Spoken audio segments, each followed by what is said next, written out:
talk about it every single week, few years back.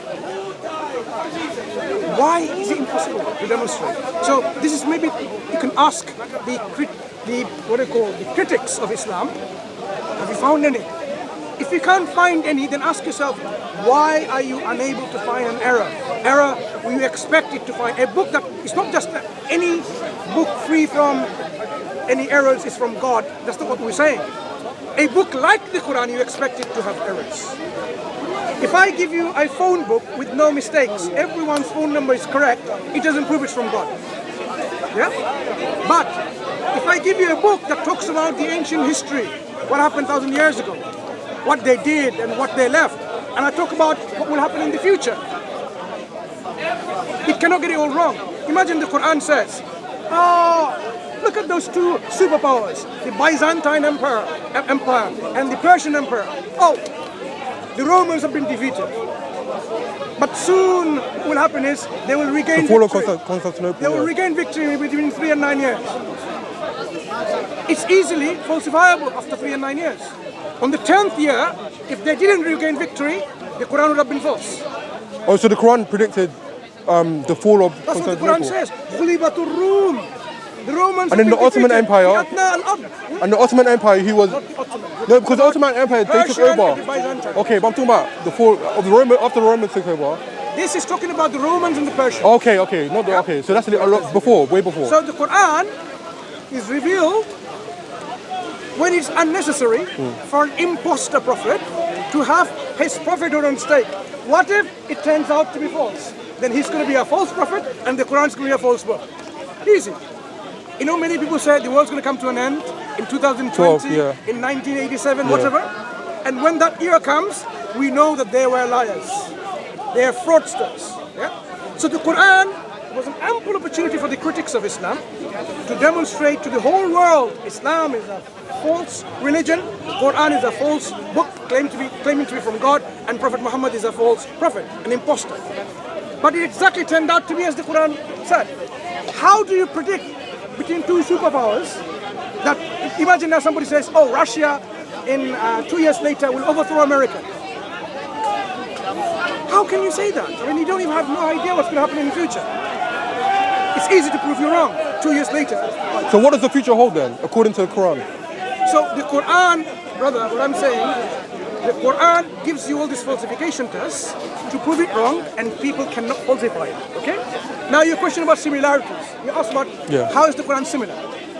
If the same God sent Prophet Moses to a group of people to guide them through the prophets, why wouldn't the Quran remind the next generation people, us for example, their mistakes, their errors, and their good things they've done, to learn from it? Why do we learn history, read history? Because history can teach us a lesson of how not to behave. Yeah. When we go to Greek and other places and we see the ruins, shouldn't that be a reminder to us what happens to people when they become so arrogant and do corruption and so on? It's not like, look what happened, beautiful. It's really mind-boggling how people totally misunderstand history. They go for sightseeing, take some selfies.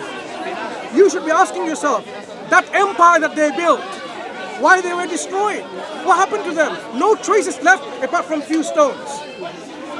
God tells us the reason why we should learn history, because history is an evidence of what can happen to people if they misbehave, if they do things which is not in accordance with God's law.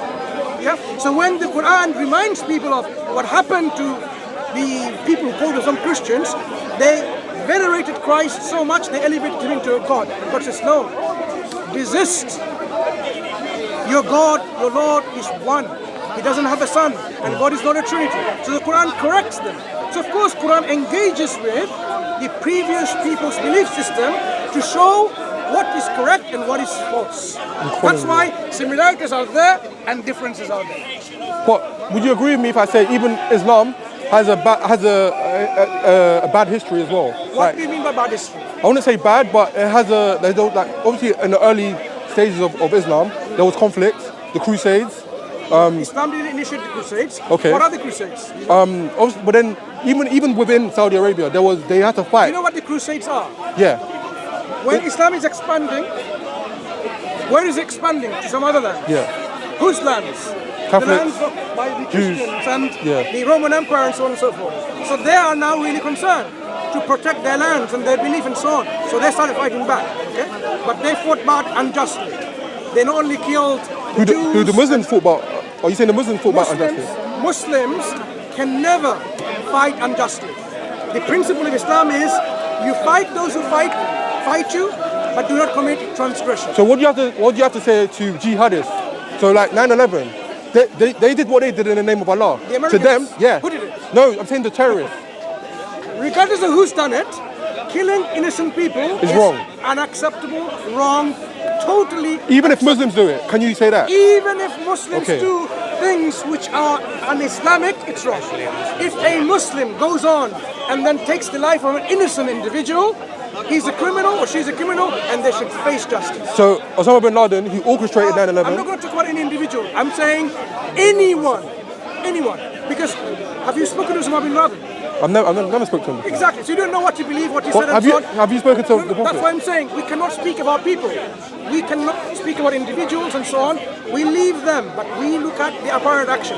If some people, or some organizations say it's okay to kill innocents, they are totally wrong. So jihadists as well, and to an extent, if Look. Again, you are not stating things wrongly. In Islam, we should all do jihad, including yourself. yes, but the interpretation. Wait. Now you're saying yes. Yeah. When you said no earlier. Okay. So now let's do. What is jihad? Yeah. Oh look, I What even is jihad? sense Jihad the is Satan in the you. I sense internal it. He has dominion and external over you. struggle. Internal struggle is where you try to elevate yourself from your desires of your own self to become a truly human being with good, noble character. Uplift yourself in your nobility and You your can't character. be a right? noble character That following is Islam. your internal Internal struggle. And the Jihad. external, could you explain? The external jihad is to remove oppression from the land, from the society. So you would, for example, if Why is someone every Muslim came trying to to attack leave you, any Muslim country then? If- Why if do they not someone- want to live in? if someone came to attack I you, live in Saudi. you would not sit there and say, oh, here is my little brother there. Look, listen. The enemy comes to attack you, you're not going to say, oh, here's my little brother hiding under the bed, go and kill him. Islam is not a cowardice religion. Islam is a religion of justice. And say, look, these enemies are coming with injustice. They want to kill, they want to annihilate from people from existence, they want to create havoc in society and corruption in society. So you resist, you fight them. So in Islam there's a mechanism of that where it's not all individual will do that, it will do that by its state. The state will have its army to protect its citizen, Muslim or non-Muslim. So if you are a non-Muslim in an Islamic state, in an Islamic country, where state will Islam is protect you. implemented, an enemy comes, they will protect you, make sure they protect you too.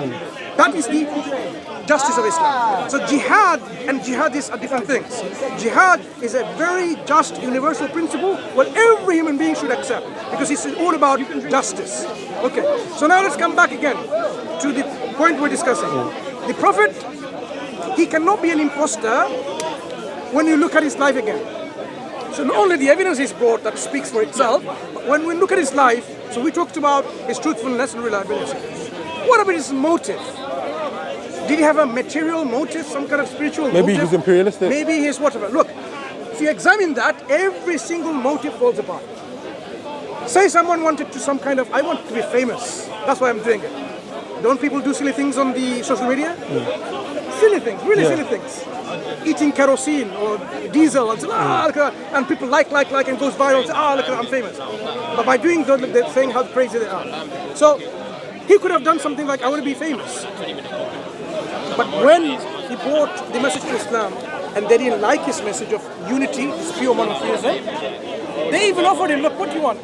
You want to be famous? We'll make you the most famous among us. He rejected it. We'll make you the king. He rejected all the He wealth. rejected. So that means he didn't have this kind of motives of being famous. What if he wanted money? Well, he said, we will give you all the money. We will make you the richest among us. He rejected it. Oh, maybe he was a womanizer. He wanted all the women. He said, look, you wanted women? Just name them. We'll give you all the women. Who was saying this? The allied tribal leaders. Because to them, if they say like, go to this man. You belong to him now. they will listen. That's a tribal society. Even today in Africa, if a tribal leader decides something, they all listen. So he was not after women, he was not after money, he was not after wealth, he was not after status, he was not after fame. What was his motive then? We've seen other religious leaders reject all the other vices as well. So- Buddha came from a rich family, right? Okay, let's talk about the Prophet. He came from a rich family. What was the motive of the Prophet, you He think? rejected all No, what was the motive, you think, of the Prophet Muhammad? to share Islam. To? To share Islam to everyone. So he's sharing So Islam. his wife was the first Muslim, right? Hang on. So he is sharing Islam, meaning to worship one God. Now, why would he do that unless he's speaking the truth? Was he speaking the truth that this is a good thing? Yeah, he probably believed he was speaking the truth. The same way Buddha Now, probably okay. thought he was speaking So the truth as well. okay, now, so was he someone of the impression that he sincerely believed he was speaking the truth? I believe he believed. So he was not deluded, but he was No. sincerely mistaken. Now, here is the additional problem. Someone can sincerely believe they are the King of England. You can believe you're the King of England. What's going to happen to you? You go there in Buckingham Palace. Laughing stock. Yeah. It doesn't matter if you sincerely believe something, the evidence will go against you. If you believe I'm the Prophet of God, and you don't have any evidence to demonstrate, you become a laughing stock. So when he was interacting with people, they saw miracles. But were you using the fact? Miracles. Yeah. Quran is the ultimate miracle, Okay. but other miracles. So when he pointed to the moon and it split, it was evidence on the people who saw it. Because no one can do such a thing. So his evidence proved to the people that he was indeed a prophet. So when you bring up the fact that the Prophet refused to have all of the wealth of the nation, refused to have all of the wives and everything, are you using that as evidence to prove that what he was saying was true? Because if you are, No, I Buddha, am that means rejecting. Buddhism is true as well then. I'm rejecting the motives that is in operation for this man, Prophet Muhammad sallallahu alaihi wasallam. If we cannot find any motive whatsoever, and you're saying, oh, he sincerely believed, then I'm going to bring additional questions now.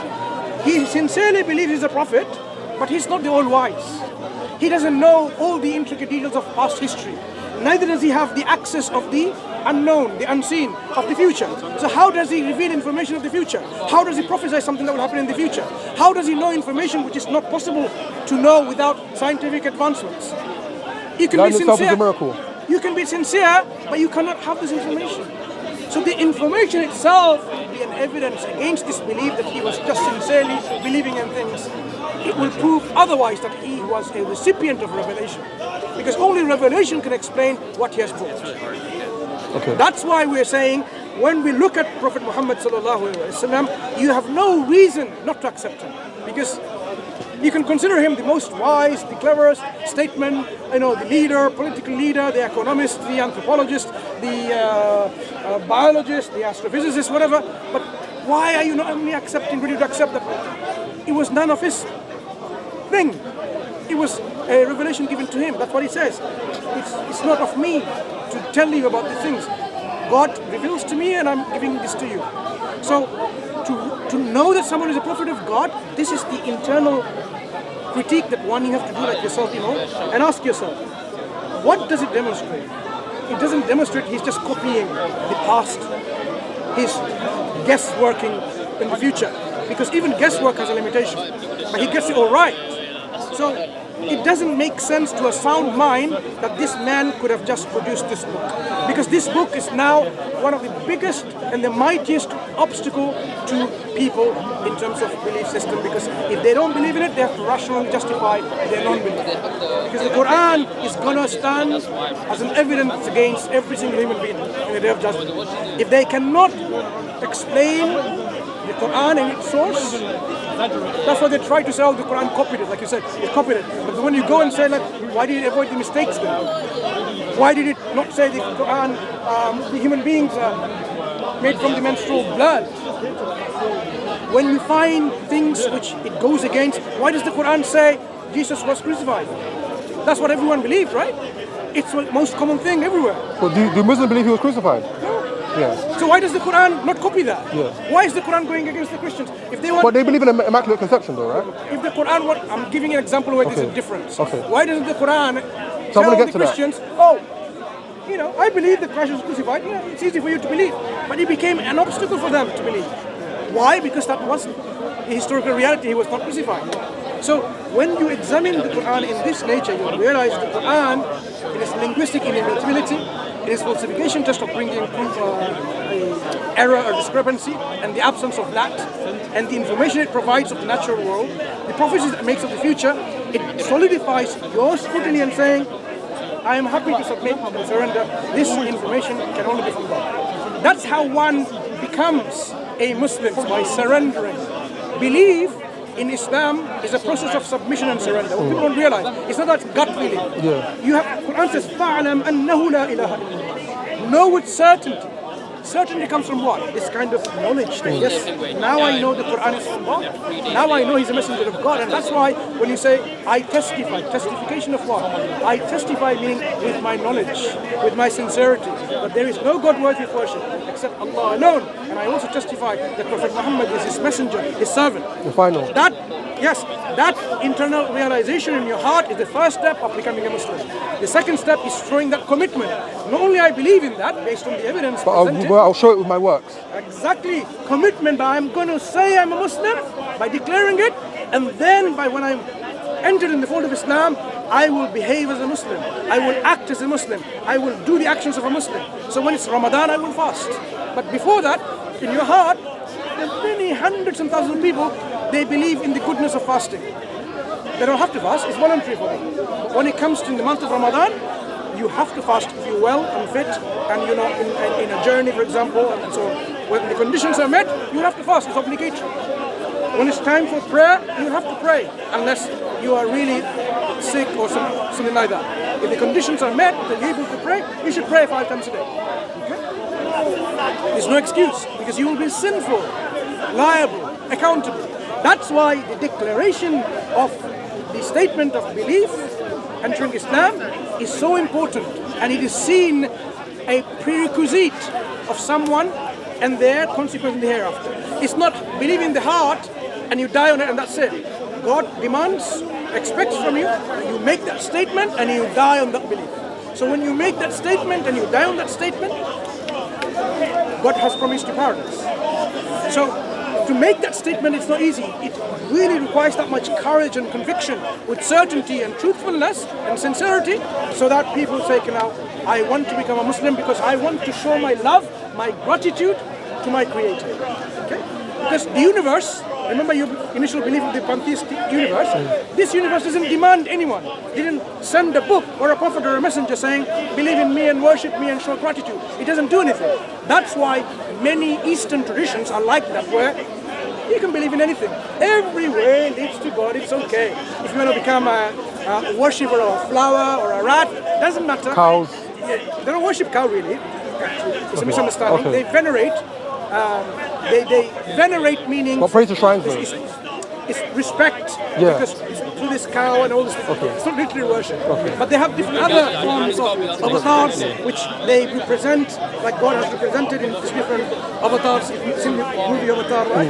And they say this is how we're worshipping that God represented in this Fatima and this idol. But that's not the idol, God itself. So these traditions say it's okay, you can believe in anything and in any way. Islam says no. The Creator created you to be grateful to Him, because He's the one who's given you that life. It is His right over you to show that gratitude. And based on that, He will give you happiness in the hereafter. Our life is not a joke. Why did God create us? For play and amusement? No. He created us with a purpose in which we can demonstrate whether we are worthy of that place He's created, a place of happiness, or are we worthy of a place of torment, in which we will go by our own actions, by our own belief. We make that based on our belief and actions, what we do. God doesn't force anyone to believe in false beliefs. He has instilled within you, in your heart, the correct belief. We call the fitrah, the internal disposition, natural disposition of knowing God and worshipping God alone.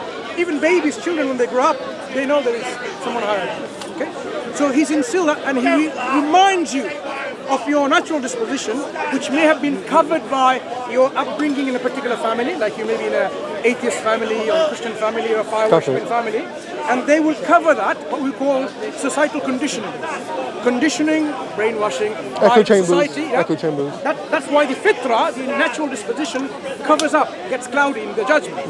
So the prophets and messengers, they come to uncover that truth which is already in your heart and give you evidence and proof to remind you that this is the truth. So once we know that, then accepting it willingly, willfully, truthfully, then we will be the recipient of God's mercy, and God will give us eternal, everlasting paradise in which there is no grief. There is no grief, there is no sorrow, there is no pain, there is no jealousy, there is no hatred. Love, tranquility, contentment, peace, happiness, joy, felicity. And what awaits, no eyes have seen, no ears have heard, no one have experienced. Hasn't the Prophet seen God it? has given us certain... Hasn't the Prophet seen Yeah, it? God has given us certain similitude. For us, we have not seen anything. Okay. But the most happiest reward is seeing our Creator. The disbelievers who rejected Him, they will never, ever in their eternal hellfire damnation will see God.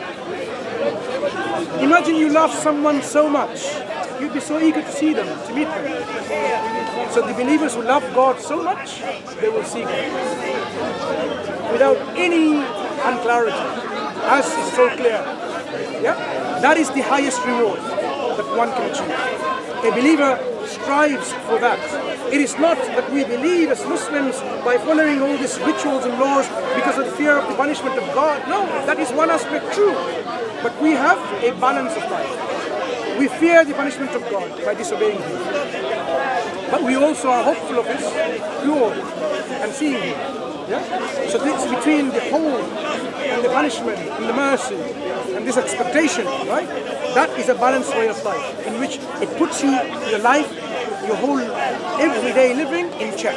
So when the Quran says, "Inna as-salata tanha anil fahsha'i wal munkar," surely prayer will prevent you from all the bad things, the evil things, okay? The outrageous things. Do you know how it does that in a practical way? So now it's about 4 o'clock. Yeah. Half 4, right? I will be going shortly now to pray one prayer called Salat al-Asr. If I was just an ordinary Muslim living around, or even a very pious Muslims, I would know and remember Salat al-Asr is due. Meaning what? I have to stand in front of my Lord, my Creator. What if I was doing something wrong? How am I going to stand in front of Him? Justifying it. I would be so ashamed. Yeah. I would be so embarrassed. No. So you can imagine you have husband and wife, and you would know for sure that you would never want to do such a thing and go to your wife or your husband. You'd be so embarrassed. How could you have done that? This is just a mundane example. We're talking about وَلِلَّهِ الْمَثَلُ الْأَعْلَى. God is the highest description, no comparison. When you want to stand in front of God, you would feel so much embarrassed if you'd done something wrong. You said He was your Lord. You accept, when you pray, you start praying, Allahu Akbar, God is the greatest. All praise and all gratitude belongs to the Lord, the Creator, the Sustainer, the Maker, right? The Nourisher, the Fashioner of this world. And He is the most merciful, because you are a living proof of His mercy. And it says, He is the Master of the Day of Judgment. Then why did you do all of that? All the bad things that you were about to do, He's going to make you accountable for it. How can you justify all the bad things you do? You'll be punished for it. And the punishment is so severe, our Prophet has explained how severe the punishment is. But at the same time, God is all loving. Why would God want to punish us? But it's important. If it was just love, people would not prevent themselves from committing evil actions. There has to be a balance. So that when a believer stands in front of God and he's going to say Maliki Yawmiddin or Maliki Yawmiddin, he is going to make sure that God is the King, the Master, the owner of the Day of Judgment. Of that realization, you would have already stopped him from doing. So that means when you're about living your life throughout your day, you are about to do something wrong, you will remember God. And you say, how can I stand in front of God, God 10 minutes later, an hour later, when I will not be able to justify anything? So that becomes a deterrent. It's a mercy from God that He's made us into this habitual ritual worship throughout the day, rather than one day a week like a Saturday or Sunday. Because it doesn't stop people from doing that. By having a throughout continuous connection with God, you are always going to be in remembrance of God. Because that's your objective of life. Be grateful to Him. Yeah? Everything that God approves of becomes worship. So when God says when you interact with your friend, be nice, be just, be kind, be fair, this becomes worship. When you smile at your brother, it becomes charity, it becomes worship. So worshipping God is not just going to a mosque and worship. Every moment of your life, you can worship God. And you do that by following the ordinances, the commands, and avoiding the prohibitions, and so on and so forth. So Islam is that religion which your heart and your mind already agrees with. So ask yourself, why are you not a Muslim right now? What is stopping you from accepting Islam? Is it because you want to learn Islam to the level where I want to know all the commentaries, what it says? No one can become so proficient and so knowledgeable on everything about the Quran. Even the scholars learn every day. Even the scholars. So you want to know everything the Prophet said. Hundreds and thousands of hadiths. You will stay and read all your life and you think there's so much treasure. It's like you're dropping the ocean when you start. What is it?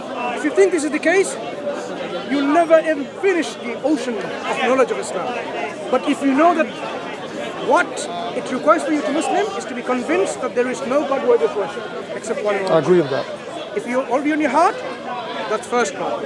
If you agree that Prophet Muhammad is indeed a messenger of God, that's all requires two things. Accepting that he's a messenger of God, accepting God is the only one worthy of worship. That is the beginning of your journey when you become make into hold of Islam, and then you take the journey of learning. Every day we learn. I'm trying to learn Arabic language, still learning. It's vast ocean. See, so learning never stops. When you become a Muslim, have you stopped learning from it? Absolutely not. So it's not that you have to learn everything, no, but there are certain essential things you need to understand. So we believe in what we call 5 pillars of Islam, right? So we talked about the first pillar, which is the faith. The second pillar we talk about, which is the very foundation, we don't talk about the prayer. Prayer is this connection with our Creator. We also talked about charity right now. Charity, zakah, is the money, the wealth, the poor people have on our wealth. 2.5% of our surplus wealth should be given every year to the poor and needy, okay? Because it's there right on our wealth.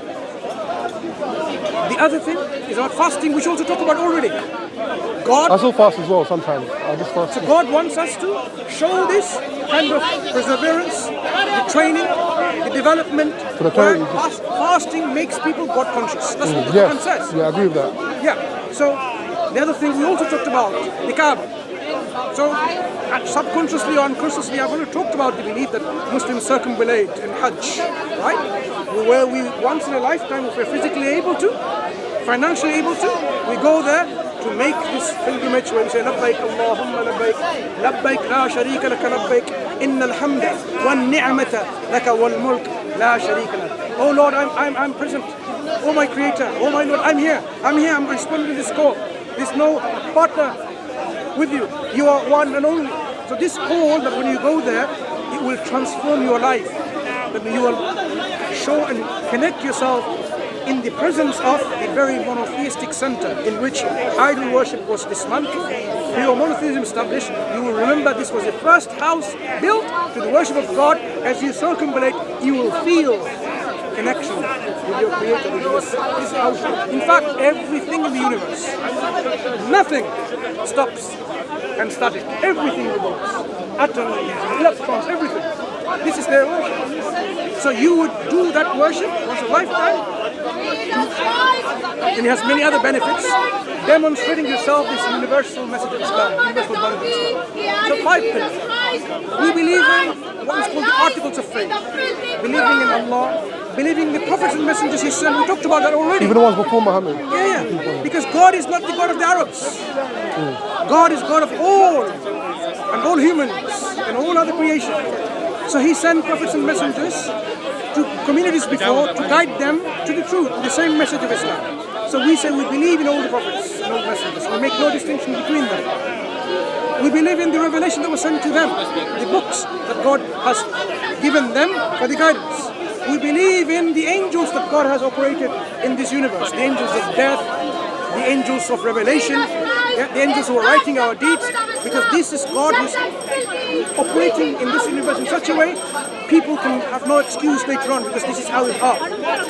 No one can see, but yes, of course, the angels are writing your deeds down. Good and bad, you will see it.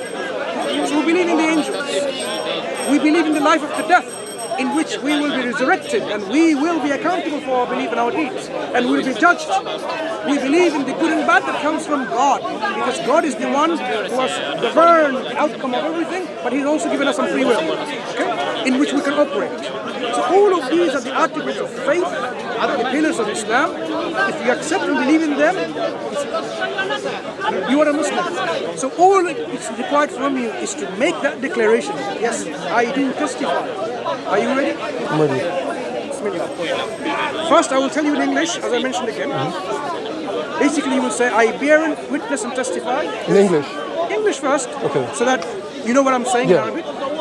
I bear witness and testify I bear witness and testify that there is no God worthy of worship that there is no God worthy of worship except Allah, except Allah, the one and only, the one and only, without any partners. without any partner. And I bear witness and testify And I bear witness and testify Muhammad that Muhammad is Allah's servant and His messenger. is Allah's servant and His messenger.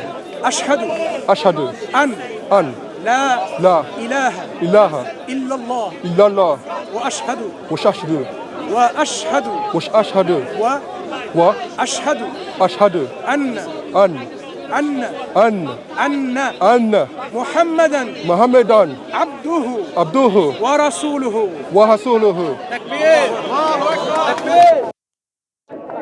Welcome to Islam. I did not expect this. Welcome to Islam. We've got you. Show some love to my brother. Welcome to Islam. MashaAllah. الله ينفع بهم جزاك الله خير. MashaAllah. حاليا هذا